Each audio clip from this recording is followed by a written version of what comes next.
মুমিনদের জন্য আল্লাহ তাআলার পক্ষ থেকে বিশেষ অনুগ্রহ।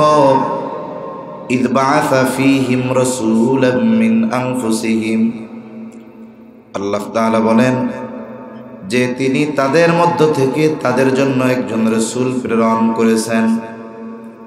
তার মানে রাসূলুল্লাহ সাল্লাল্লাহু আলাইহি ওয়াসাল্লাম হলেন মুমিনদের জন্য বিশেষ অনুগ্রহ।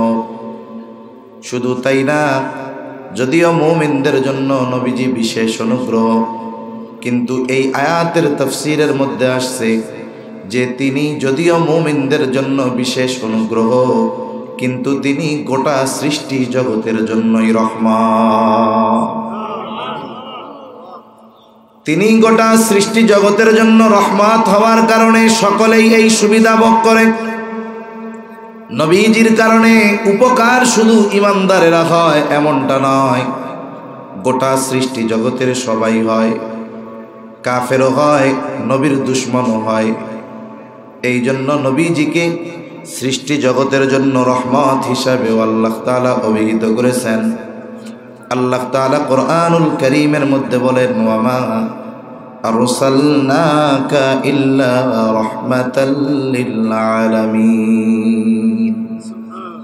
আল্লাহ তাআলা বলেন, আপনাকে আমি জগৎ সমূহের জন্য রহমত হিসাবে প্রেরণ করেছি। রাসূলুল্লাহ সাল্লাল্লাহু আলাইহি ওয়াসাল্লাম গোটা সৃষ্টি জগতের জন্য রহমত। আল্লাহ তাআলা যেই জায়গার রব, আমার আপনার নবীও সেই জায়গার রহমত। গোটা সৃষ্টি জগতের মধ্যে 1 ইঞ্চি জায়গাও নাই যেই জায়গার রব আমার আপনার আল্লাহ তাআলা নয়। গোটা সৃষ্টি জগতে এমন 1 ইঞ্চি জায়গা খুঁজে পাওয়া যাবে না যেই জায়গার রব আল্লাহ তাআলা নয়। অনুরূপভাবে গোটা সৃষ্টি জগতের মধ্যে 1টা ইঞ্চি জায়গাও নাই যেই জায়গার রহমত আমার আপনার নবী নয়। যেই জায়গার রব আল্লাহ, ওই জায়গার রহমত মুহাম্মাদুর রাসূলুল্লাহ সাল্লাল্লাহু আলাইহি ওয়াসাল্লাম। এই জন্য কাফেররাও নবীজির কারণে সুবিধা ভোগ করছে। নবীজির সময়ের কাফের যারা, তারাও নবীজির কারণে উপকৃত হয়েছে। কিয়ামত পর্যন্ত সবাই হতে থাকবে। কাফেররা উপকৃত হচ্ছে, কিয়ামত পর্যন্ত হবে। এমনকি কিয়ামতের দিন কাফেররাও আমার আপনার নবীজির কল্যাণে উপকৃত হবে। কাফেররা উপকৃত হবে কেমনে? কিয়ামতের ময়দানে যখন আল্লাহ তাআলা হিসাব শুরু করবেন না, সবাই অস্থির ভীত যে হিসাবের পরে জান্নাতে যাই জাহান্নামে যাই সেটা পরের কথা, কিন্তু হাসরের ময়দানে অবস্থান করা সকলের জন্য অসহনীয় কষ্ট মনে হবে। কিন্তু আল্লাহ তাআলার কাছে কে গিয়ে বলবে, আল্লাহ আপনি বিচার কার্য শুরু করেন? এ কথা বলার সাহস কেউ করবে না। মানুষেরা চিন্তা করবে, আমরা আমাদের আদি পিতা আদম আলাইহিস সালামের কাছে চলে যাই। সবাই মিলে আদম আলাইহিস সালামের কাছে যাবে। আদম আলাইহিস সালাতু ওয়াস সালাম ওজর দেখাবেন, কিন্তু তিনি বলে দিবেন, শোনো, আজকে আমি তো বলতে পারবো না, বরং তোমরা নূহ আলাইহিস সালামের কাছে যাও।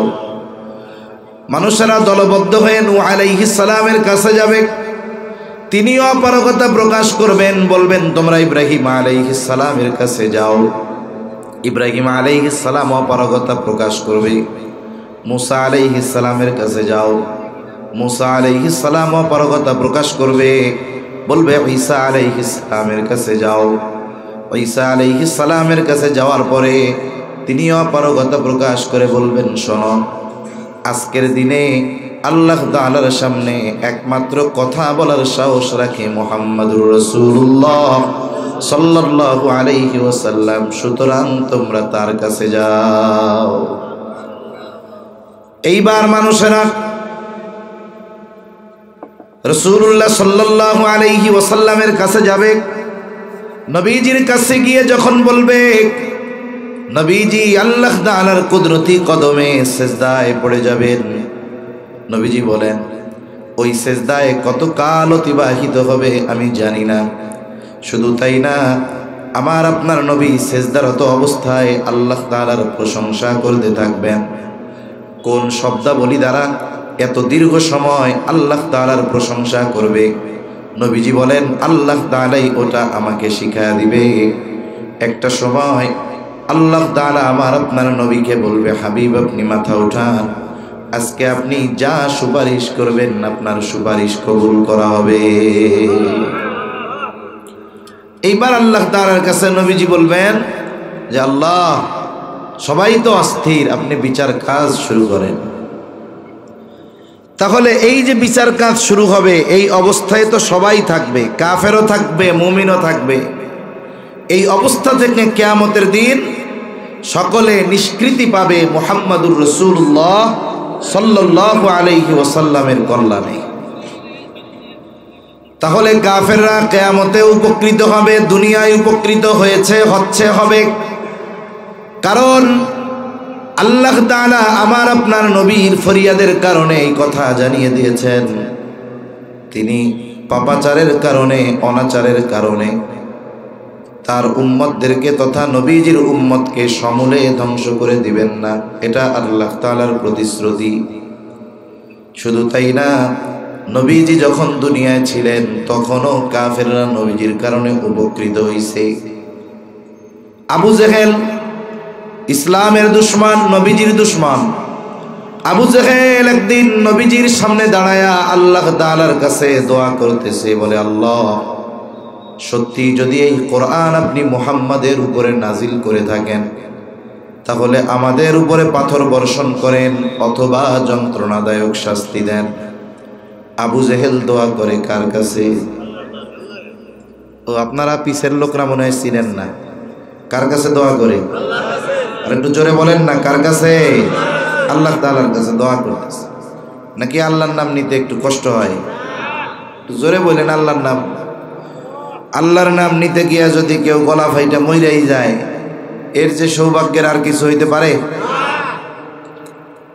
আবু জেহেল আল্লাহ তাআলার কাছে দোয়া করে, বলে আল্লাহ, সত্যই যদি আপনি মুহাম্মাদের উপরে কোরআন নাজিল করে থাকেন তাহলে আপনি আমাদের উপরে পাথর বর্ষণ করেন অথবা যন্ত্রণাদায়ক শাস্তি দেন।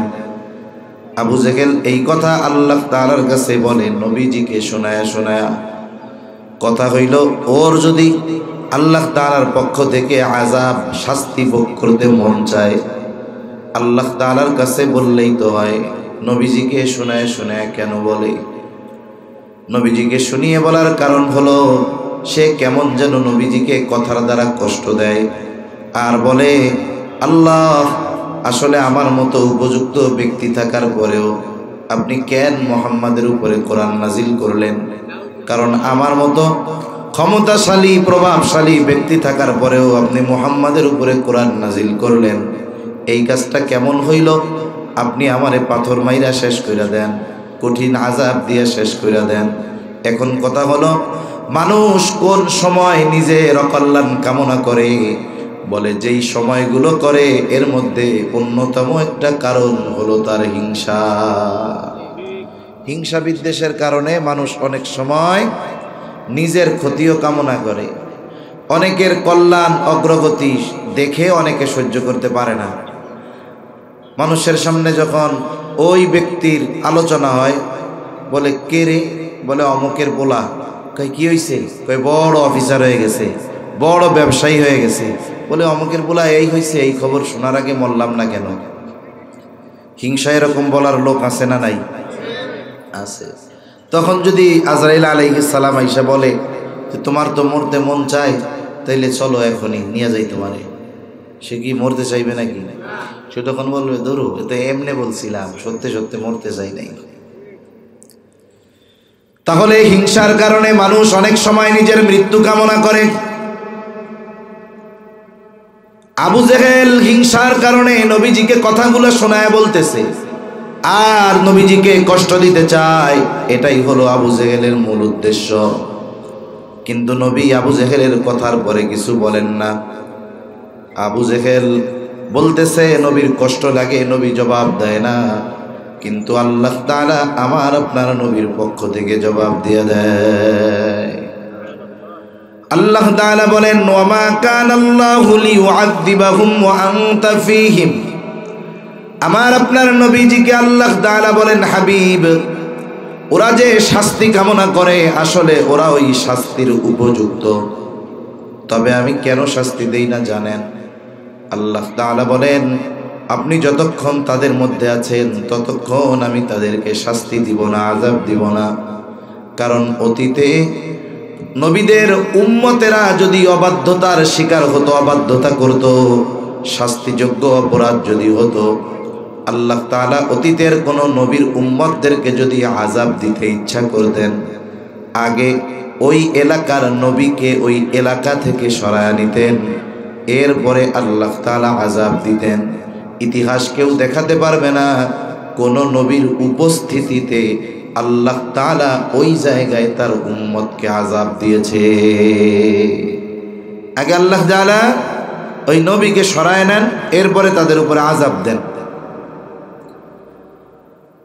আমার আপনার নবীর আগে যত নবী দুনিয়ায় আসছে সব নবী নির্দিষ্ট জায়গার জন্য নবী, নির্দিষ্ট এলাকার জন্য নবী, নির্দিষ্ট গোত্রের জন্য নবী।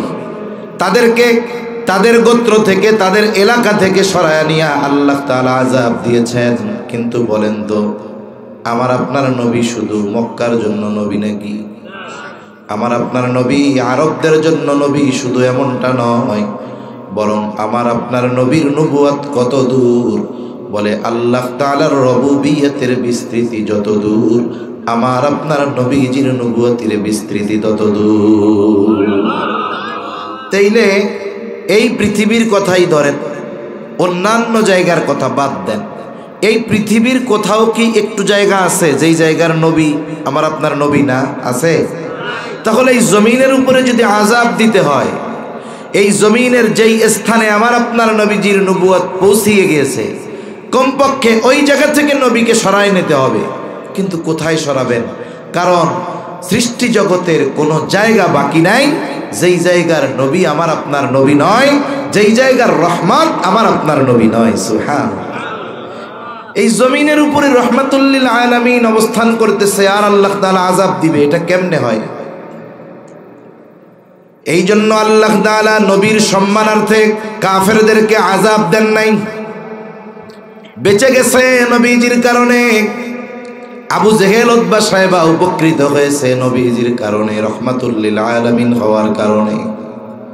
এই জন্য যে কথার থেকে গেলাম, নবী রহমাতুল লিল আলামিন হওয়ার সুবিধা শুধু যে মুমিনরা ভোগ করতেছে করবে এমন নয়, বরং কাফেররাও ভোগ করেছে এবং করতে থাকবে।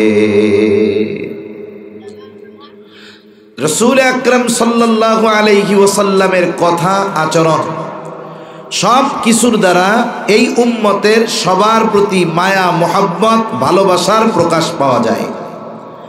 আমরাই যে শুধু নবীকে ভালোবাসি তা না, বরং এই পৃথিবীর সর্বশ্রেষ্ঠ আশিকে রাসূল যিনি, তার চাইতেও নবী তাকে বেশি ভালোবাসে। বাস্তবতা হলো নবী আমাদের কত ভালোবাসে, এই ভালোবাসা পরিমাপ করা, পরিমাণ করা এটা আমাদের জন্য সম্ভব নয়। নবী উম্মতকে ভালোবাসে, কত বেশি ভালোবাসে। নবী যেখানেই যান উম্মতের কথা চিন্তা করেন। আরশে আজিম সফর করতে নিয়ে গেছে আল্লাহ, ওইখানেও গিয়ে আমার আপনার নবী উম্মতকে বলেন নাই, ওই জায়গায়ও উম্মতের কথা বলছেন। উম্মতের চিন্তায় সব সময় নবীজি চিন্তিত থাকতেন। নবীজি কেমন ভালোবাসতেন উম্মতদের একটা হাদিস আপনাদের খেদমতে শোনাই। আব্দুল্লাহ ইবনে আমর ইবনুল আস রাদিয়াল্লাহু তাআলা আনহু থেকে বর্ণিত, তিনি বলেন, একদিন রাসূলুল্লাহ সাল্লাল্লাহু আলাইহি ওয়াসাল্লাম কোরআন থেকে তিলাওয়াত করলেন। কি তিলাওয়াত করলেন? তিনি বলেন, আল্লাহ তাআলা যা ইব্রাহিম আলাইহিস সালামের ব্যাপারে নাজিল করেছেন, নবীজি কোরআনুল কারীম থেকে তা তিলাওয়াত করলেন। কি নাজিল করেছেন আল্লাহ? ইব্রাহিম আলাইহিস সালাম তার গুনাহগার উম্মতের ব্যাপারে ক্ষমা চেয়ে আল্লাহ তাআলার কাছে দোয়া করে। কি দোয়া করেছে? আল্লাহ তাআলা কোরআনুল কারীমের মধ্যে ইব্রাহিম আলাইহিস সালামের দোয়ার কথা জানিয়ে দিয়েছে। ইব্রাহিম আলাইহিস সালাম আল্লাহ তাআলার কাছে উম্মতের জন্য ক্ষমা চেয়ে দোয়া করছে। ওই দোয়া কি ভাষায় করছে আল্লাহ তাআলা জানায় দিছে সূরা ইব্রাহিমের মধ্যে। আল্লাহ তাআলা বলেন, রব্বি ইন্নাহুন্না আযলালনা কাসীরাম মিনান নাসি ফামান তাবিআনি ফাইন্নাহু মিন্নি ওয়া মান আসানি ফাইন্নাকা গফুরুর রহিম। ইব্রাহিম আলাইহিস সালাম দোয়া করে, রব ইন্নাহুন্না আযলালনা কাসীরাম মিনান নাস, এই প্রতিমাগুলো অধিকাংশ মানুষকে পথচ্যুত করে ফেলছে, পথভ্রষ্ট করে ফেলেছে। কারণ আমরা জানি ইব্রাহিম আলাইহিস সালাম যেখানে জন্ম নিয়েছেন ওই এলাকায় মূর্তি পূজার বড় প্রভাব ছিল। ইব্রাহিম আলাইহিস সালাম উম্মতের জন্য দোয়া করছে যে তারা তো মূর্তি পূজারই ছিল বেশি, মূর্তি পূজা করতে গিয়েই তো ইব্রাহিম আলাইহিস সালামের বিরোধিতা করছে। এই কথা ইব্রাহিম আলাইহিস সালাম বলেন, এই প্রতিমাগুলো, এই মূর্তিগুলা অধিকাংশ মানুষকে পথচ্যুত করে ফেলছে, পথভ্রষ্ট করে ফেলছে। ফামান তাবিআনি ফাইন্নাহু মিন্নি, আল্লাহ তাআলার কাছে ইব্রাহিম আলাইহিস সালাম বলে, রব যারা আমার আনুগত্য করেছে তারা আমার দলভুক্ত। ওয়া মান আসানি, আর যারা আমার আনুগত্য করে নাই, ফাইন্নাকা গফুরুর রহিম, যারা আমার আনুগত্য করে নাই এরপরেও তো এরা আমার উম্মত। ইব্রাহিম আলাইহিস সালাম কেমন যেন বলে, আল্লাহ আমার আনুগত্য যারা করে নাই এরাও তো আমার উম্মত, আপনি তো চাইলে তাদেরকেও মাফ করে দিতে পারেন, কারণ আপনি হলেন গফুর, আপনি হইলেন রহিম। মূলত গুনাহগার উম্মতের জন্য ইব্রাহিম আলাইহিস সালাম আল্লাহ তাআলার কাছে ক্ষমা প্রার্থনা করছে। وقال عيسى عليه السلام إن تعذبهم فإنهم عبادك, ঈসা আলাইহিস সালাম আল্লাহ তাআলার কাছে দোয়া করে বলে, আপনি যদি তাদের শাস্তি দেন, فإنهم عبادك, তারা তো আপনারই বান্দা, وإن تغفر لهم فإنك أنت العزيز الحكيم, আর আপনি যদি তাদেরকে মাফ করে দেন, আপনি তো আজিজ, আপনি তো হাকিম, আপনি মহাপ্রজ্ঞাময়, মহাপরাক্রমশালী। কেমন যেন ঈসা আলাইহিস সালাম বলেন, আল্লাহ আপনি আমার গুনাহগার উম্মত, আপনার বান্দাগুলারে মাফ করে দেন। দুই নবী উম্মতের জন্য ক্ষমা চেয়ে দোয়া করছে কার কাছে? আল্লাহ তাআলার কাছে দোয়া করছে।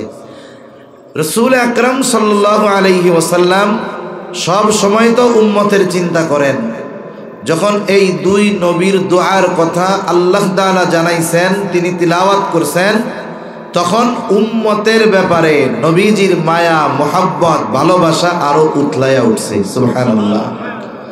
মনে করেন যে এই লোকটার বাপ মারা গেছে ছোটবেলা, বুড়াকালে ৮০ বছর বয়স হয়, দেখবেন তার বাবার লাইগা হৃদয়টা পুড়ে, ঠিক না?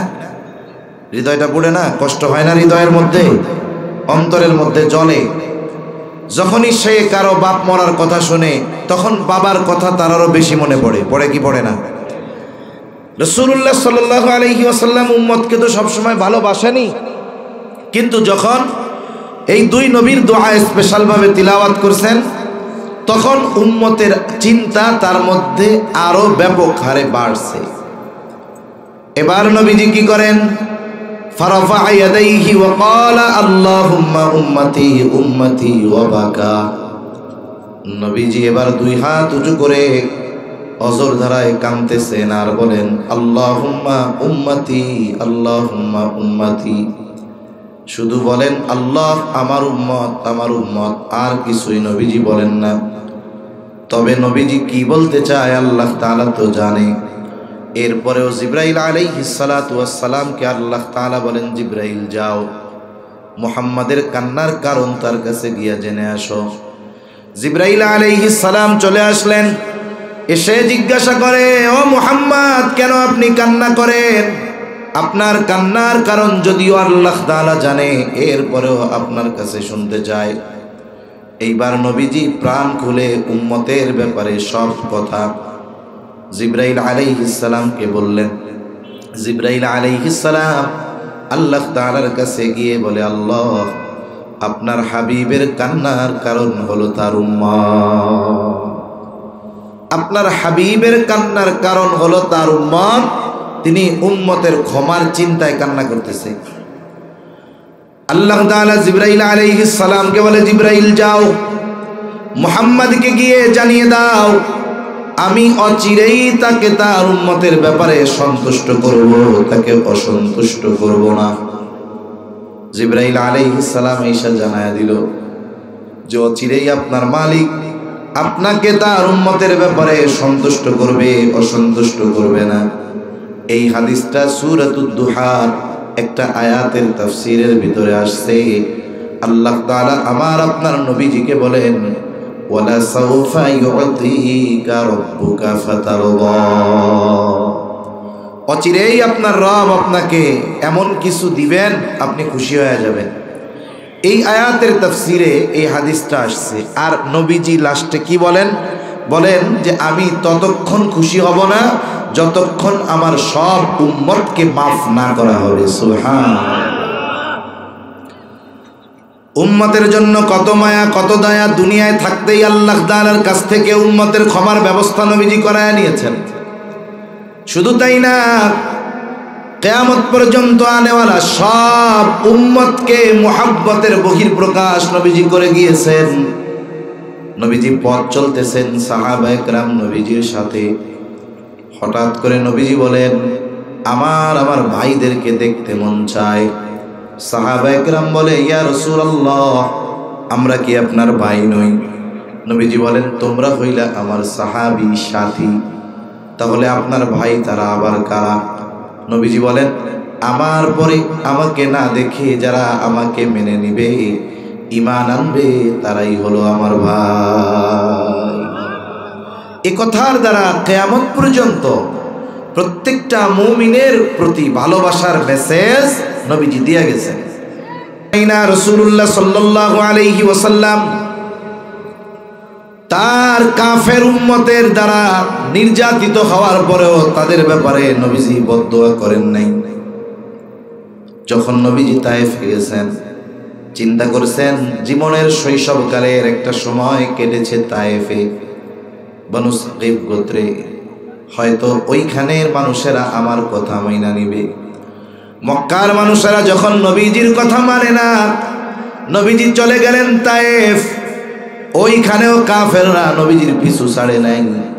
কারণ তায়েফ হলো এক উর্বর জমি, মক্কায় কিছুই হয় না, শুধু পাথর বালু। কিন্তু তায়েফ এমন এক সুন্দর আবহাওয়ার জায়গা, সব কিছু হয়, ফল ফলাদি হয়, শাকসবজি হয়, উর্বর এক জমি, আবহাওয়াও নাতিশীতোষ্ণ, আরামের আবহাওয়া। মক্কার বড় বড় কাফের লিডার যারা ছিল, তাদের সকলের জমি ছিল, ক্ষেত ছিল আরবে, এই তায়েফে, কারো ছিল আঙ্গুর বাগান। এইরকম ওই কাফের লিডাররা যখন জানতে পারছে মুহাম্মদ তায়েফে, এইবার তারা দুষ্টু মানুষদেরকে নবীজির পিছে লেলায়া দিছে, বলছে যে এটা পাগল। এইবার তায়েফের মানুষেরা নবীজিকে পাথর মারতেছে। পাথরগুলো ছোট না, বড় বড় পাথর, ধারালো চোখা পাথর, যার কারণে পাথরের আঘাতে নবীজির গায়ে ক্ষত হয়ে রক্ত বের হওয়া শুরু হয়ে গেছে। এত পরিমাণ রক্ত বের হয়েছে যে রক্ত পড়তে পড়তে গায়ের পোশাক ভিজে, পা বেয়ে বেয়ে রক্ত জুতার মধ্যে ঢুকে, ওই রক্ত শুকায়া জুতা পায়ের সাথে আটকে গিয়েছে। স্বাভাবিকভাবে অনেক সময় অনেক মানুষ রক্ত দান করে, ব্লাড ডোনেট করে, তা দেখা যায় যে 100 গ্রাম 150 গ্রাম রক্ত দেওয়ার পরে, 150 গ্রাম রক্ত দেওয়ার পরে ওই লোক শোয়া থেকে উঠতে পারে না। আমি দেখছি রক্ত দিতে গিয়া যে একজন রক্ত দিয়ে উঠছে, ওইটাই আবার পড়ে গেছে, একবারে বেহুশ হয়ে যাওয়ার মতো অবস্থা। অথচ নবীজির গা থেকে কি পরিমাণ রক্ত ঝরছে, সাথে হযরত যায়েদ রাদিয়াল্লাহু তাআলা একা ঠেকাইতে পারেন নাই। সারাদিন দাওয়াত দেওয়ার পর ক্লান্ত দেহ নিয়ে নবীজি এক আঙ্গুর বাগানের পাশে বিশ্রাম নিচ্ছেন। ইতিমধ্যে জিবরাইল আলাইহিস সালাম চলে আসছে। এসে সালাম দিয়ে বলে, ইয়া রাসূলুল্লাহ, এই কওম আপনার সাথে কেমন আচরণ করেছে আপনার মালিক দেখছি। আমার সাথে আজকে নতুন একজন ফেরেশতাকে পাঠানো হয়েছে যে আগে পরে আসে নাই। নবীজি বলেন, এইবার ওই ফেরেশতা আমার কাছে আসলো। আমার কাছে এসে আমাকে সালাম দিয়ে বলে, ইয়া রাসূলুল্লাহ, এই কওম আপনার সাথে কেমন আচরণ করেছে আপনার মালিক সব দেখছে। আমি পাহাড়ের দায়িত্বে নিয়োজিত ফেরেশতা, আমাকে পাঠিয়েছে আপনার আদেশ পালন করার জন্য। আপনি যদি আমাকে আদেশ দেন, নির্দেশ দেন, 2টা পাহাড় দিয়ে এদেরকে আমি পিষে নিশ্চিহ্ন করে দিব। এরা এমন আচরণ আপনার সাথে করছে, আপনি আমার শুধু নির্দেশ দেন, 2টা পাথর দিয়ে এমন ভাবে পিষা দিব এরা নিশ্চিহ্ন হয়ে যাবে। রাসূল আকরাম সাল্লাল্লাহু আলাইহি ওয়াসাল্লাম ক্ষমার গুণে গুণান্বিত ছিলেন। রাসূল সাল্লাল্লাহু আলাইহি ওয়াসাল্লাম তিনি বলেন নাই যে হ্যাঁ ঠিক আছে একটু সাইজ করে দাও, অথবা এমন বলেন নাই যে হালকা একটু শাস্তি দিয়া তাদেরকে অনুধাবন করার সুযোগ করে দাও। রাসূল সাল্লাল্লাহু আলাইহি ওয়াসাল্লাম তো প্রতিশোধ পরায়ণ ছিলেন, কিন্তু আমরা তো প্রতিশোধ পরায়ণ। আমরা অনেক সময় কেউ যদি 10 বছর আগে আমার একটা ছোট ক্ষতি করে থাকে, আমরা 10 বছর 15 বছর পরেও যদি পাওয়ার পাই, ক্ষমতা পাই, চিন্তা করি ওইটার প্রতিশোধ নেওয়া লাগবে, ঠিক কিনা বলেন? আমরা প্রতিশোধ পরায়ণ। নবীজি প্রতিশোধ পরায়ণ ছিলেন। নবীজির চিন্তা কত গভীর ছিল, কত সুদূর প্রসারী ছিল। কাফেররা অত্যাচার করেছে নবীজির উপরে। ফেরেশতা যখন এই কথা বলছে, নবীজি আরাম করতেছিলেন। আরাম করা থেকে নবীজি এবার একটু উঠে বসছেন। ফেরেশতার কথার জবাবে নবীজি বলতেছেন, বাল আরজু আন ইয়াখরুজাল্লাহু মিন আসলাবিহিম মান ইয়াবুদুল্লাহ ওয়াহদাহু ওয়া লা ইউশরিকু বিহি শাইআ। রাসূলুল্লাহ সাল্লাল্লাহু আলাইহি ওয়াসাল্লাম বলেন যে তুমি তো বলতেছো যে আপনি আমাকে আদেশ দেন, নির্দেশ দেন, 2টা পাহাড় দিয়ে এদেরকে পিষে আমি শেষ করে দেই। তুমি তো আমাকে এটা বলতেছ, আর আমি এদের ব্যাপারে আল্লাহ তাআলার কাছে এই ব্যাপারে এদের ব্যাপারে আশা করি যে আল্লাহ তাআলা এদের মধ্য থেকে এমন এক কওম, এমন এক সম্প্রদায় বের করবে যারা এক আল্লাহর ইবাদত করবে, তার সাথে কারো শরীক করবে না। তুমি তো বলতেছ যে আদেশ দেন, পাহাড় দিয়ে পিষা শেষ করে দেই, আর আমি তো চিন্তা করতেছি এরা কাফের, ঠিক আছে, হয়তো এরা ঈমান আনলো না, কিন্তু এদের সন্তান সন্ততি হয়তো ঈমান আনবে, আল্লাহর ইবাদত করবে, কারো সাথে শরীক করবে না। সুবহানাল্লাহ, চিন্তাটা কত সুদূর প্রসারী। উহুদের যুদ্ধের সময় নবীজি সাল্লাল্লাহু আলাইহি ওয়াসাল্লামের দাঁত ভেঙে গেছে। দাঁত ভেঙে গেছে, রক্ত বের হয়েছে, মুখে রক্ত মাখায় গেছে। নবীজি রক্ত মুছতেছেন। সাহাবায়ে কেরাম ওখানে যারা ছিলেন বলতেছে, ইয়া রাসূলুল্লাহ, আপনি এদের ব্যাপারে বদদোয়া করেন, এরা কেমন আচরণ করলো, এদের ব্যাপারে আপনি আল্লাহর কাছে বদদোয়া করেন। আল্লাহর নবী বলেন, আমি বদদোয়া করার জন্য আসি নাই, আল্লাহ তাআলা আমাকে রহমত হিসেবে পাঠাইছেন। সুবহানাল্লাহ। নবীজি কি বলছেন? আল্লাহ আপনি এদের মাফ করে দেন, ওরা আমাকে চিনতে পারে না, ওরা যা করতেছে ওরা জানে না, ওরা জানলে হয়তো এমনটা করতো না। তাহলে রাসূল সাল্লাল্লাহু আলাইহি ওয়াসাল্লামের এই মায়া, স্নেহ, মোহাব্বত, ভালোবাসা শুধু মুমিন না, তার কাফের উম্মতের উপরেও ছিল, ঠিক কিনা বলেন? রাসূলুল্লাহ সাল্লাল্লাহু আলাইহি ওয়াসাল্লাম কত ভালোবাসেন আমাদের। এই ভালোবাসার উপমা, তুলনা, আরেকটা উদাহরণ দিলে বুঝতে সহজ হবে। আসলে বাস্তবে আমাদের ভালোবাসে কে দুনিয়ায়? আমরা বলি বিপদে যে পাশে থাকে আসলে সে ভালোবাসে, ঠিক কিনা? ঠিক কিনা বলেন? আওয়াজ কি যায় আপনাদের এদিকে? জবাব দিয়েন, কথা বলতে খুব কষ্ট হইতেছে। তাহলে বিপদে যে পাশে থাকে আসলে সে ভালোবাসে। বিপদে যে পাশে থাকে আসলে সে ভালোবাসে। মনে করেন আপনার এক বন্ধু আপনারে বলে খুব ভালোবাসি আপনারে, আপনার জন্য জীবন দিয়া দিব। আপনি বাজারে গেছেন, বিপদে পড়ছেন, চিন্তা করছেন আমি তো একা না, বিপদে আমার সাথে আমার বন্ধু আছে যে জীবন দিতে প্রস্তুত। এখন আপনি এই মুসিবতে পড়ে ডানে বামে তাকায় দেখেন বন্ধুর খবর নাই, এ বাক্সে বাড়ি চলে আসছে। এখন ওই বিপদ থেকে কোনো মতে নিষ্কৃতি পেয়ে আপনি বাড়ি চলে আসছেন। আইসা যখন গাড়ি থেকে নামছেন, সিএনজি থেকে নামছেন, অটো থেকে নামছেন, সে দৌড় দিয়ে আপনার গলা জড়ায় ধরে কয়, বন্ধু তোমারে খুব ভালোবাসি, তোমার লাগে জীবন দিয়ে দিল। এখন বলেন তো, ওর মুখে আপনাকে ভালোবাসে এই কথা শুনতে ভাল লাগবে? আপনি কি বলবেন? ধরু বেড়া, তুমি যদি সত্যিই আমারে ভালোবাসতা তাহলে ওই যে বিপদে পড়ছিলাম ওই জায়গায়, সবাই চলে গেলেও তুমি আমার পাশ থেকে যাইতা না, তুমি বিপদে আমার পাশে থাকতা, ঠিক কিনা? তাহলে বোঝা গেল আসলে বন্ধু সে বিপদে পাশে থাকে, যে আসলে ভালোবাসে সে মুসিবতে বিপদে পাশে থাকে। যে এই দুনিয়ায় মুসিবত বিপদ এটা সাধারণ, আসল মুসিবত বিপদ হবে পরকালে কিয়ামতের দিন। ওই দিনের অবস্থা কেমন আল্লাহ তাআলা বলেন, ইয়াউমা ইয়াফিরুল মার'উ মিন আখিহি ওয়া উম্মিহি ওয়া আবিহি ওয়া সাহিবাতিহি ওয়া বানিহি লিকুল্লি ইমরিইম মিনহুম ইয়াউমা ইযিন শা'নুন ইউগনি। আল্লাহ তাআলা বলেন কিয়ামতের দিন ভাই ভাইয়ের থেকে পলায়ন করবে, ওয়া উম্মিহি ওয়া আবিহি পিতামাতার থেকে পলায়ন করবে, ওয়া সাহিবাতিহি ওয়া বানিহি স্ত্রী সন্তানদের থেকে পলায়ন করবে। প্রত্যেকটা মানুষ সেই দিন নিজের চিন্তা করবে। একটা পরিশ্রমী মানুষ যে কোম্পানিতে চাকরি করে, ফ্যাক্টরিতে চাকরি করে, 12 থেকে 16 ঘন্টা ডিউটি করে, কত পরিশ্রম করার পর সে যখন বাসায় ফিরে যায়, যখন তার স্ত্রী সন্তানের চেহারাটা দেখে, মা বাবার চেহারা দেখে, বলেন তো এই 16-17 ঘন্টার কষ্ট আর তার মধ্যে থাকে নাকি? অনেক ভাই আছে প্রবাসে অবস্থান করে, প্রবাসে থাকে, অনেক সময় ডিউটি করে।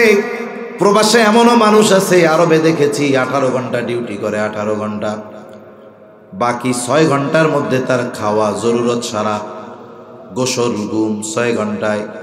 এই 18 ঘন্টা ডিউটি করে আসছে তপ্ত রোদের ভিতরে, কত কষ্ট। কিন্তু বাসায় আসার পরে মোবাইলে ফোন দেয়, মোবাইলে ফোন দিয়া ভিডিও কল দিয়া স্ত্রীরে বলে, দেখি ছেলেটারে একটু দেখাও তো।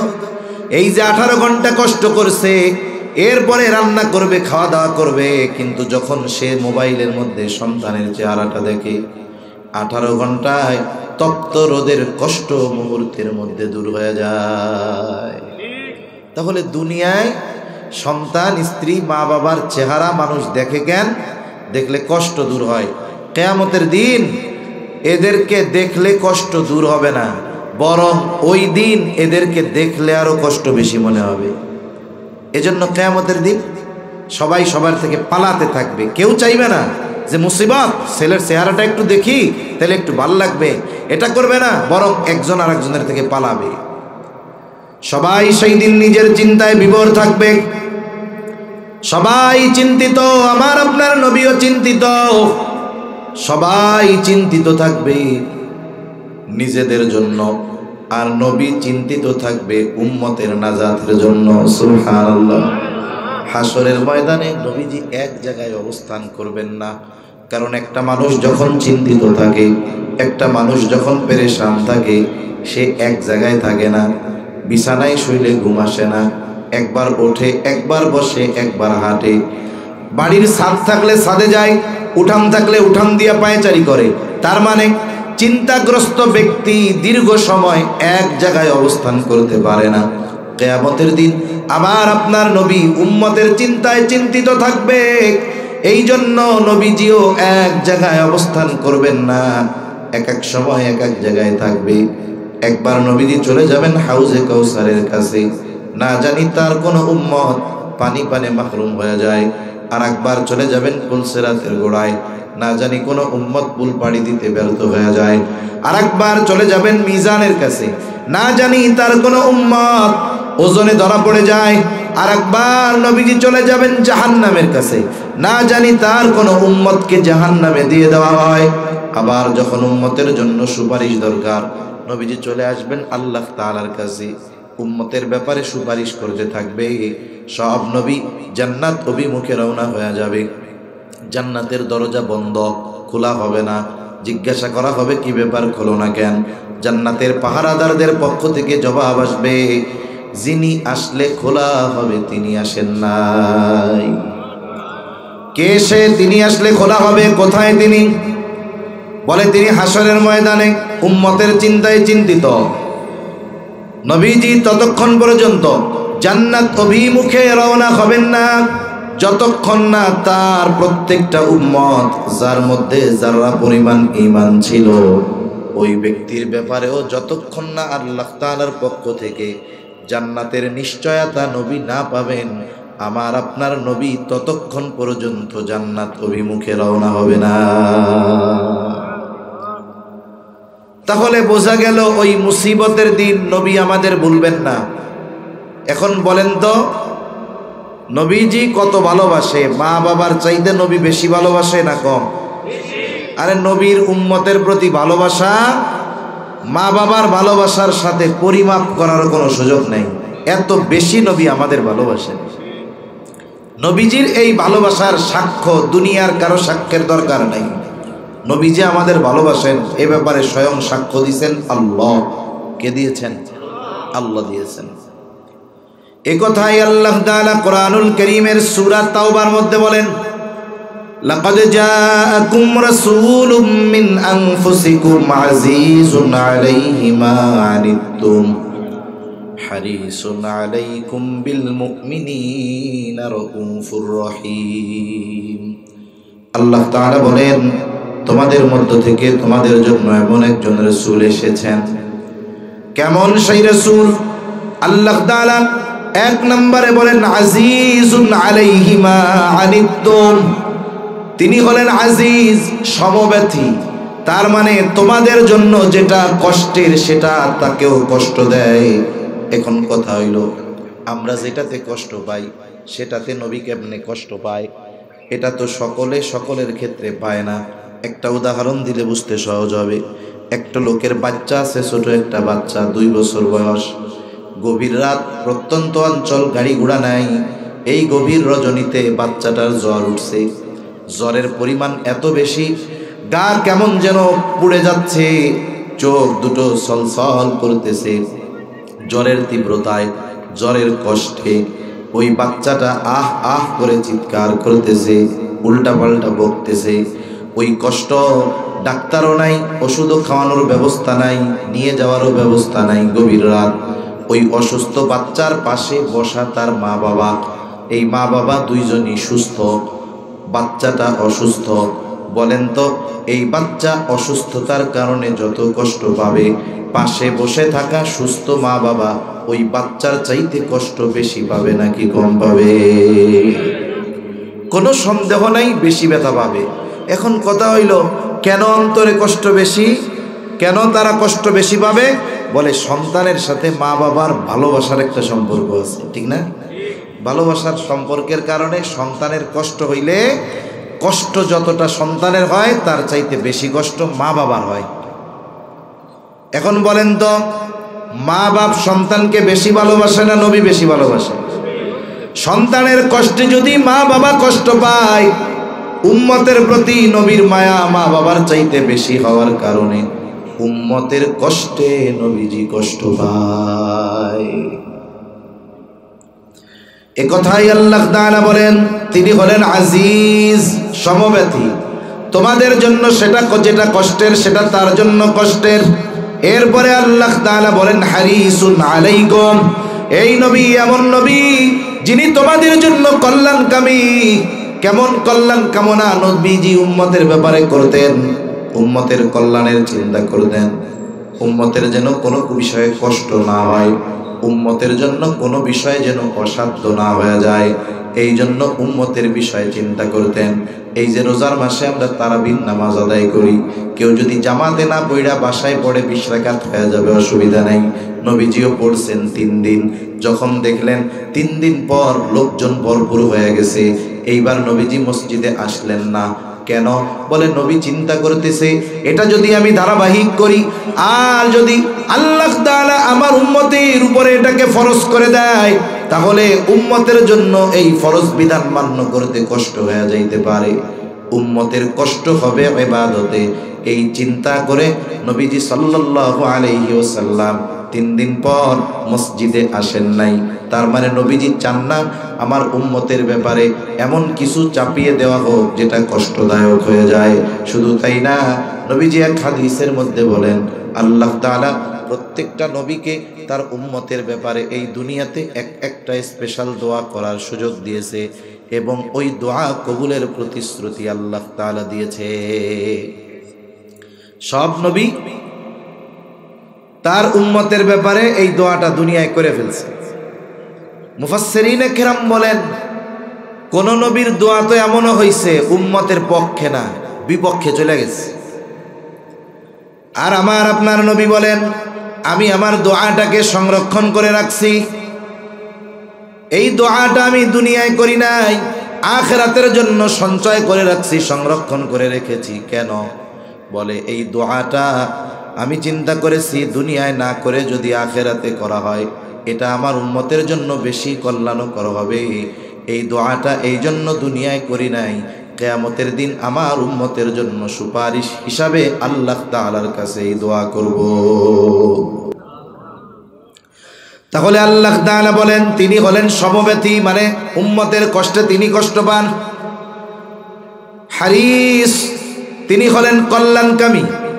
এরপরে আল্লাহ তাআলা মুমিনদের জন্য স্পেশাল ভাবে নবীজির ভালোবাসার কথা বলেছেন। কারণ শুরুতেই একটা আয়াতের অংশ আমরা পড়েছিলাম, লাকাদ মান্নাল্লাহু আলাল মুমিনিন। যদিও নবী সকলের জন্য রহমত, তবে মুমিনদের জন্য আল্লাহ তাআলার পক্ষ থেকে তিনি বিশেষ অনুগ্রহ। এজন্য নবীর তার মুমিন উম্মতদের প্রতি মায়া মোহাব্বত ভালোবাসা একটু বেশি, অন্যরকম। একজন সবাইরে ভালোবাসে, ছোট বাচ্চা সবাইকে ভালোবাসে, কিন্তু বলেন তো নিজের বাচ্চার চাইতে ভালোবাসে নাকি বেশি? অনেক সময় দেখা যায় নিজের বাচ্চাটা কাছে আছে, আর একজনের পোলারে নিয়ে এত চুমা দেয়, আদর করে, ভালোবাসে। এর দ্বারা কি এটা বোঝা যায় যে না এই নিজের পোলার চাইতে মনে হয় ওই লোকের পোলারে মনে হয় বেশি ভালোবাসে, নিজেরটারে বেশি ভালোবাসে না? নবী সবাইকে ভালোবাসে, সব উম্মতকে ভালোবাসে, সব উম্মতের প্রতি তার মায়া মোহাব্বত। কিন্তু যেই উম্মত মুমিন তার জন্য স্পেশাল মোহাব্বত। একথাই আল্লাহ তাআলা বলেন বিল মুমিনিনা রাউফুর রহিম। আল্লাহ রাব্বুল আলামিন মুমিন উম্মতের প্রতি নবীজির মায়া কত বেশি এ কথা বোঝাতে গিয়ে দুইটা শব্দ ব্যবহার করেছেন, একটা হলো রউফ, একটা হলো রহিম। রউফ এটা আল্লাহ তাআলার গুণবাচক নামগুলোর মধ্য থেকে একটা নাম, রহিম আল্লাহ তাআলার গুণবাচক নামগুলোর মধ্য থেকে আরেকটা নাম। দুনিয়ার কোনো সৃষ্টি রউফ হতে পারে না, দুনিয়ার কোনো সৃষ্টি রহিম হতে পারে না। বলেন তো রউফুর রহিম কে? অতি সদয় পরম দয়ালু কে? জোরে বলেন না কে? আল্লাহ। কেউ যদি তার পীর সাহেবরে বলে উনি রউফ, তাইলে পীর যদি মনে করে উনি রউফ, তাইলে ওনারও ইমান নাই, যেই মুরিদ বলবে তারও ইমান নাই। কারণ রউফুর রহিম একমাত্র আল্লাহ। এখন আল্লাহ তাআলা নবীর তার মুমিন উম্মতদের প্রতি কত মায়া, কত মোহাব্বত, কত ভালোবাসা, এই কথা জানাতে গিয়ে বলতে গিয়ে নিজের গুণবাচক শব্দ রউফুর রহিম নবীজির শানে ব্যবহার করছে। সুবহানাল্লাহ বলেন। আমরা বলি আল্লাহ আপনি হলেন রউফুর রহিম, আর আল্লাহ আমার আপনার নবীর ব্যাপারে বলে যে এই নবী তার মুমিন উম্মতদের ব্যাপারে হলো রউফুর রহিম। সুবহানাল্লাহ।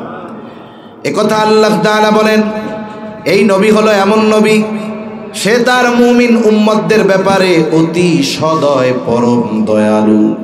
বলেন তো আল্লাহ তাআলা যেই শব্দ বলি দ্বারা আমার আপনার নবীর তার মুমিন উম্মতের প্রতি মোহাব্বতের খবর জানিয়ে দিলেন, এ কথার দ্বারা এটাই বোঝা যায় রাসূল আকরাম সাল্লাল্লাহু আলাইহি ওয়াসাল্লাম তার উম্মতকে সর্বোচ্চ মোহাব্বত করেন, ভালোবাসে। যে ভালোবাসা আমার আপনার পিতামাতার চেয়ে অনেক বেশি। এখন যেই নবী এত ভালোবাসে সেই নবীকে ভালোবাসার দরকার না? সেই নবীকে ভালোবাসা হলো ঈমানের পরিচয়। দুনিয়ায় আপনজনের সাথে ভালোবাসার সম্পর্ক হতে পারে, শত্রুতার সম্পর্ক হতে পারে। বাবার সাথে মোহাব্বতের সম্পর্ক হতে পারে, শত্রুতার সম্পর্ক হতে পারে, ঠিক কিনা বলেন? বাপ যদি ইসলাম বিদ্বেষী হয়, বাপের বিরুদ্ধে যদি দাঁড়াতে হয়, ইমানদার সন্তান বাপের বিরুদ্ধে দাঁড়াতে পিছপা হবে না। ইমানের কারণে যদি বাবাকে শত্রু বানাতে হয়, ইমানদার সন্তান পিছপা হবে না। তার মানে দুনিয়ায় মানুষের প্রতি মানুষের ভালোবাসা এটা আপ ডাউন হয়, কমে বাড়ে, কখনো হয়তো বাড়বে, কখনো হয়তো কমবে, কিন্তু নবীর প্রতি উম্মতের ভালোবাসা এটা কখনো কমবে না, বরং সময়ের সাথে সাথে নবীর প্রতি ভালোবাসা বাড়তে হবে। দুনিয়ায় ইমানের কারণে মানুষের প্রতি ভালোবাসা আপ ডাউন হইতে পারে। সন্তানরে কত ভালোবাসে মা বাবা, সন্তান যদি নাফরমান হয় ভালোবাসা ঠিক থাকবে না কমবে? ইমানের কারণে আপ ডাউন হবে, কিন্তু নবীর প্রতি ভালোবাসা ইমানের কারণে শুধু বাড়াতে হবে, নবীর প্রতি ভালোবাসা কমানোর কোনো সুযোগ নাই। এজন্য নবীর প্রতি মুমিনের ভালোবাসা ইমানের দাবি। আর বেশি সময় না, আমি আর 10-12 মিনিটের মধ্যে শেষ করে দিব, আমারও খুব কষ্ট হইতেছে কথা বলতে। রাসূলুল্লাহ সাল্লাল্লাহু আলাইহি ওয়াসাল্লামকে সর্বোচ্চ ভালোবাসা ইমানের দাবি। হাদিসের মধ্যে আসছে, নবীজি বলেন, লা ইউমিনু আহাদুকুম হাত্তা আকুনা আহাব্বা ইলাইহি মিন ওয়ালিদিহি ওয়া ওয়ালাদিহি ওয়ান নাসি আজমাইন। নবী বলেন, তোমাদের কেউ ততক্ষণ পর্যন্ত মুমিন হতে পারবে না যতক্ষণ না সে তার পিতা মাতা সন্তান সন্ততি এক কথায় সকলের চাইতে আমি নবীকে বেশি ভালো না বাসবে। তাহলে নবীকে ভালোবাসতে হবে সবার চাইতে বেশি, বরং নিজের জীবনের চেয়েও বেশি। হযরত ওমর রাদিয়াল্লাহু তাআলা আনহু নবীজির সাথে পথ চলতেছেন, হঠাৎ করে তিনি বলেন, ইয়া রাসূলুল্লাহ, আমি আপনাকে আমার জীবনের পরে সবচাইতে বেশি ভালোবাসি। নবীজি বলেন, ওমর হয় নাই। ওমর চুপ হয়ে গেছে। একটু পরে আবার বলে, ইয়া রাসূলুল্লাহ, এই মুহূর্ত থেকে আমি ওমর আমার জীবনের চাইতেও আপনাকে বেশি ভালোবাসি। তার মানে আমার আপনার জীবনের চাইতে আমাকে আপনাকে নবীকে বেশি ভালোবাসতে হবে। এখন বলেন, এ দুনিয়াতে অনেক বাপ আছে না, সন্তানের জন্য জীবন দিয়ে দেয়, আছে না? এরকম আছে। উম্মত তো এরকম হইতে হবে, নবীর জন্য জীবন দিতে প্রস্তুত থাকতে হবে। কিন্তু অবস্থা কি, যে আমরা নবীকে ভালোবেসে জীবন দিতে প্রস্তুত, কিন্তু নবীর ভালোবাসার প্রমাণ দিতে গিয়ে নবীর সুন্নাত মানতে প্রস্তুত নাই। যদি আমারে বলে নবীর জন্য জীবন দিবা, আমি প্রস্তুত আছি, কিন্তু আসলে নবীকে তো আমরা সামনে পাই নাই। যাকে সামনে পাওয়া যায় তাকে ভালোবাসা সর্বোচ্চ দেখানো যায়, ঠিক না? সাহাবায়ে কেরাম নবীকে সামনে পাইছে, ভালোবাসছে। সাহাবায়ে কেরাম নবীকে সামনে পেয়েছে, নবীর জন্য জীবন দিয়ে দিছে। হযরত আবু বকর নবীর ভালোবাসা প্রকাশ করতে গিয়া ঘরের সব সম্পদ আইনা নবীর সামনে রাখছে। হযরত তালহা নবীজিকে সামনে পাইছে, যার কারণে উহুদের ময়দানে যখন নবীজি সাল্লাল্লাহু আলাইহি ওয়াসাল্লামের উপরে কাফেররা তীর বর্ষা নিক্ষেপ করতেছে, নবীজি গর্তের মধ্যে পড়ে গেছেন। বারবার মাথা উঁচু করে দেখতে যান, অবস্থা ইতিমধ্যে হযরত তালহা আয়েশা নবীর সামনে তার বুকটাকে, পিঠটাকে অস্ত্রের সামনে ঢাল বানায় দিছে। নবীর মহব্বতে তারা জীবন দিতে পিছপা হয় নাই। এখন আমরাও তো নবীকে ভালোবাসতে চাই, কেমনে বাসবো? তিনি তো আমাদের সামনে নাই। রাসূলুল্লাহ সাল্লাল্লাহু আলাইহি ওয়াসাল্লাম উম্মতকে মাহরুম করেন নাই। জীবন দেওয়ার সুযোগ আসলে, সময় আসলে নবীর জন্য দিবে। তবে সব সময় নবীর ভালোবাসা কেমনে প্রমাণ করবে, কেমনে নবীকে ভালোবাসবে, কি করলে নবীর প্রতি ভালোবাসা পৌঁছাবে, আল্লাহর নবী নিজে সেই খবর আমাদের জানায় গেছে। এই জায়গায় কেউ আসেননি নবীরে ভালোবাসতে চান না? আছেন? কারা ভালোবাসতে চাই নবীরে? আদুজা করি। ভালোবাসি কারা? আদুজা করি। নারায়ে তাকবীর, আরো জোরে নারায়ে তাকবীর, হাত নামাই। এখন মনে করেন যারে ভালোবাসবো সে যদি ভালোবাসার পদ্ধতি বইলা দেয়, এর চাইতে নিরাপদ আর কোনটা হইতে পারে? কি করলে নবীরে ভালোবাসা হবে? রাসূলুল্লাহ সাল্লাল্লাহু আলাইহি ওয়াসাল্লাম বলেন, মান আহাব্বা সুন্নতি ফাকাদ আহাব্বানি ওয়া মান আহাব্বানি কানা মাই ফিল জান্নাহ। নবীজি বলেন, যে আমার সুন্নতকে মহব্বত করবে, ভালোবাসবে, কেমন যেন সে আমি নবীরে ভালোবাসলো। আর নবীকে ভালোবাসলে লাভ কি? নবীজি বলেন মাই ফিল জান্নাহ, সে জান্নাতে আমার সাথে অবস্থান করবে। তাহলে নবীর সুন্নাতকে মহাব্বত করলে নবীর সাথে জান্নাতে থাকা যায়। নবীর সাথে জান্নাতে থাকতে পারা এটা বড় সৌভাগ্যের ব্যাপার, ঠিক না? দুনিয়ায় কতজন কত বড় মানুষের সাথে একটু থাকার জন্য, পাশে বসার জন্য আফসোস করে। আর নবীর পাশে থাকতে পারার খবর ছিল সাহাবায়ে কেরামের কাছে সবচেয়ে আনন্দের খবর।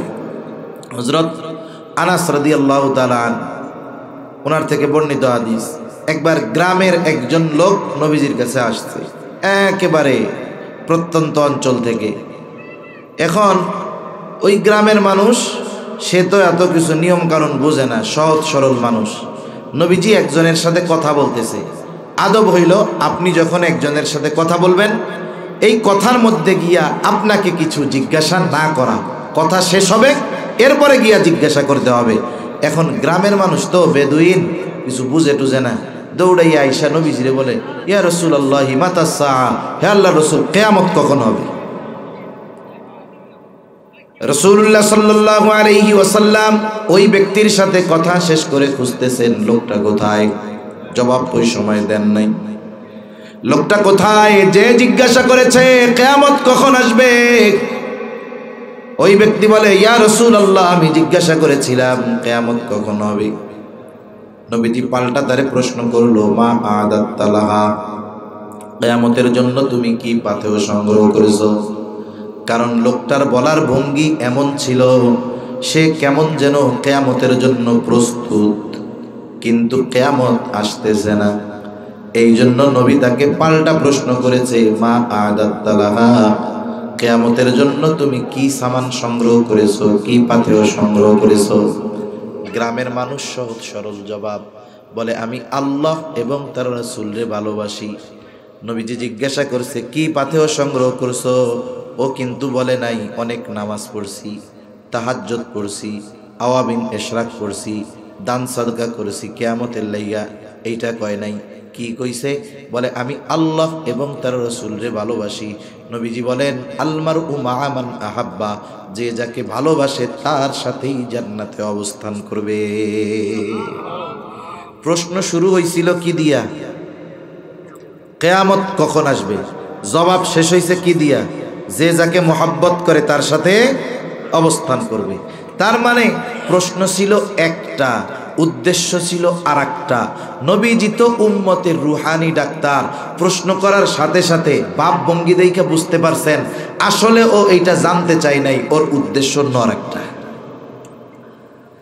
হযরত আনাস রাদিয়াল্লাহু তাআলা আনহু বলেন, যখন এই ব্যক্তির ব্যাপারে নবীজির এই জবাব শুনলাম, তিনি বলেন, ইসলাম গ্রহণের পরে নবীজির কোনো কথায় আমরা এতটা খুশি হই নাই, যত খুশি হয়েছি নবীর সাথে জান্নাতে থাকতে পারবো এই কথা শুনে।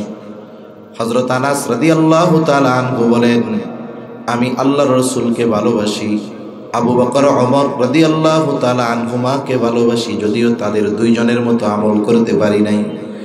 আশা করি জান্নাতে আমি নবীর সাথে এবং আবু বকর ওমর রাদিয়াল্লাহু তাআলা আনহুমার সাথে অবস্থান করতে পারবো।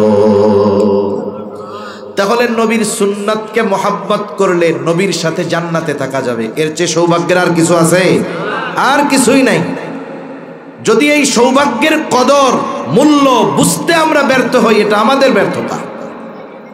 এখন আপনারা একজন অফার দিছি, অনেক সময় বিভিন্ন কোম্পানি অফার দেয় যে আমার কোম্পানি থেকে এই জিনিসগুলো কিনবেন, লটারি হবে, লটারি হইলে আপনি ওমরার সফরে যাইতে পারবেন, আপনারে টিকিট দেওয়া হবে এবং ওই দেশে গিয়ে 5 দিন বা 1 সপ্তাহ থাকার হোটেল খরচ সব দেওয়া হবে, বিমানের টিকিট, ওই দেশের খরচ। এখন আপনি অফার তো পাইছেন, খুশি না বেজার? অফার ভোগ করতে হইলে ওই দেশে যাওয়া লাগবে না? আগে যাইতে যদি হয় তাইলে তো পাসপোর্ট লাগবে এবং ভিসা লাগবে। ভিসা যদি না থাকে আন্তর্জাতিক ফ্লাইটের দরজা পর্যন্ত পৌঁছানো যাবে না, ওঠা তো বহুদূর, ওই দেশে পৌঁছানো তো বহুদূর, ইমিগ্রেশন থেকেই গেট আউট।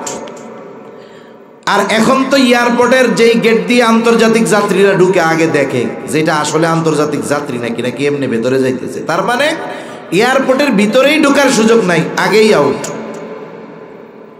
অফার তো পাইলাম, এখন তো জান্নাতে আগে যাইতে হবে। এখন কথা হলো জান্নাতে যাবে কারা? নবীজি সেই জবাব দেন, নবীজি বলেন কুল্লু উম্মতি ইয়াদখুলুনাল জান্নাতা ইল্লা মান আবা। নবীজি বলেন আমার সব উম্মত জান্নাতে প্রবেশ করবে, আবা উম্মত ছাড়া। জিজ্ঞাসা করা হলো আবা উম্মত কারা? নবীজি বলেন মান আতাআনি দাখালাল জান্নাহ, যারা আমার আনুগত্য করবে তারা জান্নাতে প্রবেশ করবে। ওয়া মান আসানি ফাকাদ আবা, যারা আমার আনুগত্য করবে না তারা আবা উম্মত, তারা জান্নাতে প্রবেশ করতে পারবে না। তাহলে এই দুইটা হাদিসের সমন্বয় যদি আমরা আনি, জবাবটা কি হয়? বলে নবীর সুন্নতকে অনুসরণ ও মোহাব্বত যে করবে ওই ব্যক্তি জান্নাতে যাবে এবং নবীর সাথে জান্নাতে অবস্থান করবে। তাহলে দেখেন দুনিয়ায় ধর্ম বিশ্বাসী যারা, অন্য ধর্মের হোক, ধর্মে বিশ্বাস করে যারা, যারা বিশ্বাস করে এই জগতের পরে আর এক জগৎ আছে, এরা সকলেই জান্নাতে যাইতে চায়। তাদের ভাষায় কেউ স্বর্গে যাইতে চায়, কেউ হেভেনে যাইতে চায়, সবাই চায় জান্নাতে যাইতে। আমরাও চাই জান্নাতে যেতে, নবীর সাথে জান্নাতে থাকতে। কিন্তু সব জিনিস তো আর আন্দোলন কইরা, দাবি কইরা, জোর করে, ক্ষমতা দিয়ে পাওয়া যায় না। নবীর সাথে জান্নাতে গিয়ে অবস্থান করতে হলে, জান্নাতে যাইতে হলে অবশ্যই নবীর সুন্নাতকে মোহাব্বতের সাথে অনুসরণ করতে হবে, ঠিক কিনা বলেন? কিন্তু আমরা জান্নাতে যেতে চাই, নবীর সুন্নাত অনুসরণ করি না। আমরা জান্নাতে যেতে চাই, নবীর আদর্শে আদর্শিত হতে চাই না। বরং আমরা অনেক সময় নবীর সুন্নাত পালনকে নিজেদের জন্য লজ্জার কারণ মনে করি। নাউযুবিল্লাহ। দেখেন আমি যদি বলি নবীর সাথে জান্নাতে কারা থাকতে চাই, একটু আদুসা করেন তো।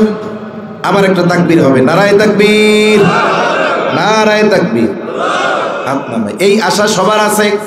কিন্তু আমি যদি যাদের দাড়ি নাই, সুন্নতি চেহারার মধ্যে সুন্নতি দাড়ি নাই, যদি জিজ্ঞাসা করি আজকে থেকে ওয়াদা করেন দাড়ি কাটবেন না, দাড়ি লম্বা করবেন, যুবক মানুষ দাড়ি সাজবা না, দেখা যাবে লজ্জায় এই জায়গায় হয়তো মানুষের সামনে ওয়াদা করবে, কিন্তু কয়েকদিন পরে শয়তানের ধোকায় বন্ধুদের খপ্পরে পড়া দাড়িটারে কাইটা ফেলবে। আছে না নাই? একটু চিন্তা করেন, যাকে আপনি জীবনের চাইতে ভালোবাসেন তার জন্য আপনি যদি দাড়ি না রাখতে পারেন, সুন্নাত অনুসরণ যদি না করতে পারেন, বোঝা যায় নবীর প্রতি ওই ভালোবাসা মুখে আছে, বাস্তবে কিন্তু নাই। আবার অনেকে কইব হুজুর কি আর সুন্নাত পায় না, খাওয়ার পরে মিষ্টি খামু, এই সুন্নাত গুলাই না ভাল লাগে, খালি দাড়ির সুন্নাত কই গে, আর কি কোনো সুন্নাত নাই? বাস্তব বিষয় হইল দাড়ি এমন এক সুন্নাত যেই সুন্নাত মানুষকে আরো অনেক সুন্নাত পালনে সহায়তা করে। অন্যান্য সুন্নাত পালন তার জন্য সহজ হয়ে যায়। শুধু তাই না, দাড়ির সুন্নাত এমন এক সুন্নাত যেটা তাকে অনেক হারাম কাজ থেকে বাঁচাতে পারে, ঠিক কিনা? দেখবেন একই দুই ব্যক্তি, একজন দাড়ি আছে লম্বা, নামাজ কালাম পড়ে না, আর একজন দাড়ি নাই, মোটামুটি নামাজ কালাম পড়ে। দাড়িওয়ালা যদি অপরাধ করে, ওই দাড়িবিহীন লোকের চাইতে দাড়িওয়ালা বেনামাজিরে মানুষ আরো পোষায় বেশি। ধর মিয়া, মুখে দাড়ি রেখে মিথ্যা কথা কন, এরকম বলে কি বলে না? তার মানে দেখেন দাড়ি এমন এক সুন্নাত, এটা অ্যান্টিভাইরাসের মতো কাজ হয়। এজন্য উলামায়ে কেরাম একটু দাড়ির কথা বেশি বলে আর কি। দাড়ি রাখলে লজ্জা পাইতে পারে। যুবকরা যদি দাড়ি রাখতে বলা হয়, বলে হুজুর এখন মানুষে ভাইয়া ভাইয়া বলে, দাড়ি যদি রাখি তাইলে এরাই দেখবেন 2 দিন পরে চাচা ডাকতেছে আমারে, ঠিক কিনা বলেন? একটু বয়স বেশি দেখা যায়, চাচা ডাকবে, একটু লজ্জা লাগে, এই জন্য দাড়ি রাখি না। অনেকে আছে ওই সমস্যাও নাই, বিবাহ শাদী করে নাই, দাড়ি রাখে না। কেন? বলে বিয়া শাদী করে লই, এরপরে দাড়ি রাখুন নেই। কেন? হুজুর মানুষে বিয়ে শাদী করছে, দাড়ি ছিল, এই দাড়ির লেগে কি আগো বিয়া ঠিক আছিল? বলেন? বলে হুজুর বুঝবেন না, দাড়ি রাখলে ভালো মেয়েরা পছন্দ করে না, এরকম কয় না অনেকে। আমারে বলেন তো, দাড়ি কার সুন্নাত? নবী বিবাহ করতে বলছে যে 4টি গুণ দেখে বিবাহ করা হয়: সৌন্দর্য, সম্পদ, বংশ, দিনদারিত্ব। নবীজি বলেন ফাযফার বিদাতিদ দিন, দিনকে প্রাধান্য দাও। বাকি 3টা সব আছে কিন্তু দিনদারিত্ব নাই, ওইটা বাদ। কিন্তু দিনদারিত্ব আছে, বাকি 3টা নাই। বিবাহ যদি হইয়া যায় সবর করো, দেখা যাবে কি যে এই বাকি বিষয়গুলো না থাকলেও দিনদারিত্ব থাকার কারণে আল্লাহ তাআলা এই স্ত্রী দ্বারা তাকে আত্মিক প্রশান্তি দান করবে, ঠিক কিনা বলেন? কারণ কি জানেন, বিবাহের আগে চেহারার প্রাধান্য বেশি থাকে, বিয়ের পরে চরিত্রের প্রাধান্য বেশি থাকে। এজন্য উচিত আগে চরিত্রকে প্রাধান্য দেওয়া, আগে দিন প্রাধান্য দেওয়া। 100তে 100 দিনদারিত্ব আছে, এরপরে সুন্দর হইলে ভালোর উপরে ভালো, বংশ ভালো হইলে আর একটু ভালো, এরপরে টাকা পয়সা থাকলে আর একটু ভালো, যদি শ্বশুরের কোনো ফোলা না থাকে আরো ভালো, ঠিক কিনা বলেন? কতজন তো খুশি হয় এক বাপের এক মাইয়া খুঁজে, আর নাইলে খুঁজে যার মাইয়া টাইয়া পোলা টোলা নাই, চিন্তা করে এই শ্বশুরের এই অডেল সম্পদ যাইব কই, সবই তো আঙ্গ, ঠিক কিনা বলেন? তার মূল কথা হলো দিনদারিত্বকে প্রাধান্য দেওয়া। এখন বলেন তো, যেই মেয়েটা দিনদার সে কি দাড়িও পছন্দ করবে? জোরে বলেন, করবে? তাহলে যেই মেয়ে দাড়ি পছন্দ করে না, তুমি বলো সে ভালো হয় কেমনে, আমার আগে এটা বুঝাও। তুমি যদি তার চেহারা দেখে বিয়া করে নিয়ে আসো, দাড়ি পছন্দ করে নাই, হয়তো সুন্দর দেখা বয়ে বিয়া করে আনবা, আল্লাহ না করুক কিয়ামতে কি হবে, জান্নাত না জাহান্নাম আল্লাহ ভালো জানে, কিন্তু ওই দাড়ি পছন্দ করে না, নবীর সুন্নাত পছন্দ করে না, ওই মেয়ে তোমার ঘরে আইসা এই ঘরকে দুনিয়ার ছোটখাটো জাহান্নাম বানায় ফেলবে, ঠিক কিনা বলেন? এজন্য আপনি আমি দাড়ি রাখতে গিয়া যদি মানুষের কটু কথা শুনতে হয়, কেউ যদি খুসা মেরে একটু মোল্লা কয়, কেউ যদি একটু জঙ্গি কয়, কোক না, একটু শুনি না দুনিয়ায়। আরে মিয়া, এই দুনিয়াতে কেউ যদি কোনো নেতার পক্ষে কথা বলতে গিয়ে, নেতার পথে চলতে গিয়ে মানুষের কথা শুনে, আর ওই নেতার কাছে যদি খবর শুনে পৌঁছায় যে ওই ব্যক্তি আমার স্লোগান দিতে গিয়ে মানুষের কাছে বেশি কথা শুনছে, বলেন তো ওই ছেলেটারে আগে কেউ চিনত না, নেতার জন্য বেশি কথা শুনছে, নেতার কাছে যখন খবর গেছে, বলেন তো নেতার সাথে এখন তার সম্পর্ক বাড়বে না কমবে? তার মানে বড় মানুষের জন্য কথা শুনলে বড় মানুষের প্রিয় হওয়া যায়, আর সেখানে যদি রহমাতুল্লিল আলামিনের সুন্নাত অনুসরণ করতে গিয়ে কথা শুনতে হয়, তার কাছে প্রিয় হওয়া যাবে না? সেজন্য আমরা নবীর সুন্নাতকে মোহাব্বতের সাথে অনুসরণ করব। শেষ কথা, এ দুনিয়ায় আমরা কেউ থাকতে পারবো না, আমাদের অতীতের কেউ পারে নাই। টাকা পয়সা থাকলেই দুনিয়ায় থাকা যায় না, টাকা পয়সা থাকলে গাড়ি বাড়ি অঢেল সম্পদ কেনা যায়, অনেক জমি জাতি কেনা যায়, মিল ফ্যাক্টরি ইন্ডাস্ট্রি বানানো যায়, কিন্তু হায়াত কেনা যায় না। হায়াত শেষ হবে, আমাদের চলে যেতে হবে। একদিন আমি আপনি এই দুনিয়া থেকে চলে যাব, একটু হৃদয় দিয়ে কথাটা বুঝবেন। একটা মানুষ মারা যাওয়ার পর সে যদি তার আলিশান বাড়ির ভিতরেও থাকে, সেখান থেকে তাকে বের করে নেওয়া হয়, গায়ের পোশাকগুলো সব খুলে ফেলা হয়, না খুললে ব্লেড দিয়া ছিঁড়ে কেচি দিয়া কেটে খুলে ফেলা হয়, এরপরে লোকটারে গোসল দেওয়া হয়। দেখবেন মরা মানুষ ঘরের মধ্যেও গোসল দিতে ভয় পায়, স্ত্রীও বলে তাড়াতাড়ি বাইরে ওই এক পাশে দেন, রাস্তার উপরে দিয়ে না হাঁটাহাঁটি করি।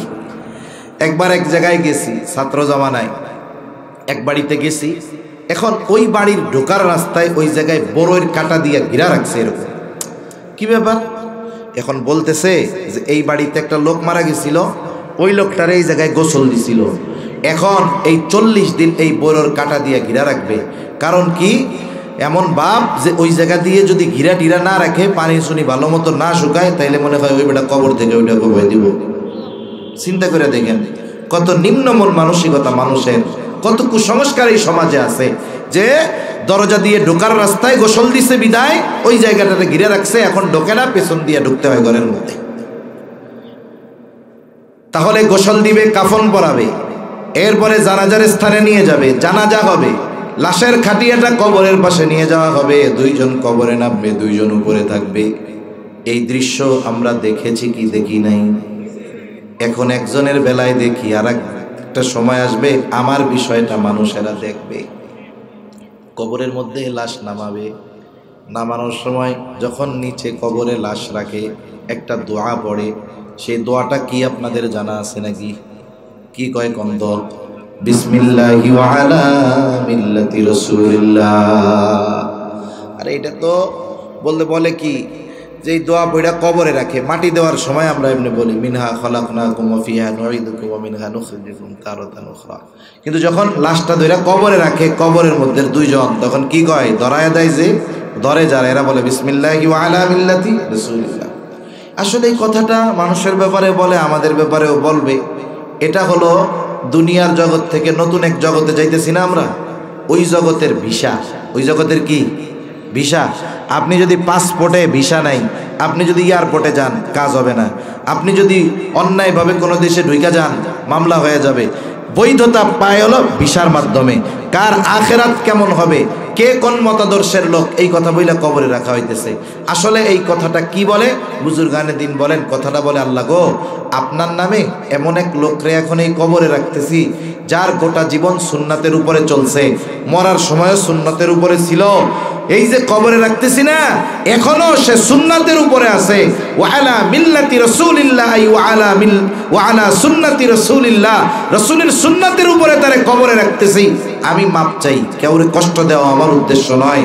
ওই যেই লোকটারে এই কথা বইলা কবরে রাখলো, যে আল্লাহ আপনার নামে সুন্নাতের উপরে এই ব্যক্তিরে কবরে রাখলাম, যে সুন্নাতওয়ালা কিন্তু তার মুখের মধ্যে দাড়ি নেই। এবার আমার একটু কোন তার ব্যাপারে এই যে যে স্বীকৃতি সাক্ষ্য দেওয়া হলো, এটা সত্য না মিথ্যা? তাহলে একটু চিন্তা করেন, কোন সময় মরণ আসে বলা যায় না। জীবনে আসলে সফল কারা, দুনিয়ায় সফল কারা? আমার আপনার সফলতা তো তখন হবে যদি আমি এখনই মারা যাই। আমাকে যদি কবরস্থ করা হয়, ওই দোয়াটা আমার ব্যাপারে যখন পড়া হবে, আমার বাস্তবতার সাথে যদি ওই কথাটার সাথে মিল থাকে, তাহলেই আমি সফল। এজন্য আমাদের উচিত রাসূলুল্লাহ সাল্লাল্লাহু আলাইহি ওয়াসাল্লামকে সর্বোচ্চ মহব্বতের মাধ্যমে তার সুন্নাত, তার আদর্শ বাস্তবায়ন নিজের জীবনে করা, সাথে সাথে রাষ্ট্র, সমাজ, পরিবার প্রত্যেকটা ক্ষেত্রে রাসূলের আদর্শ বাস্তবায়ন করার প্রচেষ্টা করা। রাসূলের আদর্শে যদি আমি আদর্শিত হই, তাহলে আমি সফল। আমার পরিবার যদি হয়, পরিবার সফল। আমার রাষ্ট্র যদি রাসূলের আদর্শে পরিচালিত হয়, তাহলে আমরা হয়ে যাব এক সফল রাষ্ট্রের বসবাসকারী। ঠিক কিনা বলেন? আল্লাহ তাআলা আমাদেরকে নবীকে সর্বোচ্চ ভালোবাসার সাথে সাথে তার সুন্নাতের পরিপূর্ণ অনুসরণ করার তৌফিক আল্লাহ দান করেন। সকলে বলি আমিন। ওয়া আখিরু দাওয়ানা আনিল হামদুলিল্লাহি রাব্বিল আলামিন। আসসালামু আলাইকুম ওয়া রাহমাতুল্লাহি ওয়া বারাকাতুহু।